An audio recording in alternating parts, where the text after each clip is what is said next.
State bank of ইন্ডিয়ার মালদা ব্রাঞ্চে আমার কাউন্টার থেকে 53,000 টাকা চুরি করে এই চোরটা সিসিটিভিতে ধরা পড়ে।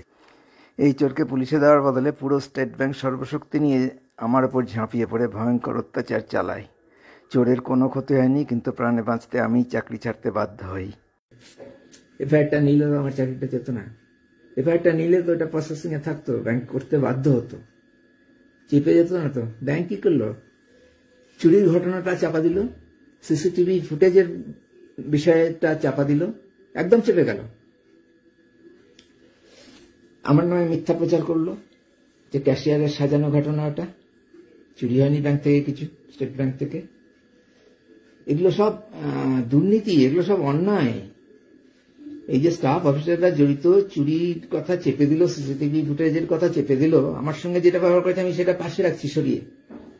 ব্যাংক থেকে টাকা চুরি হলো, টাকাটা উদ্ধার করলো না, চোরকে শাস্তি দিল না, চুরির কথা চেপে গেল, চোরকে ছেড়ে দিল। কেন? কি স্বার্থে? কি পেয়েছে? কিছুর বিনিময়ে তো এমনি এমনি তো চোরকে ছেড়ে দিয়ে তাদের তো গৌরবান্বিত হওয়ার মতো কিছু নেই।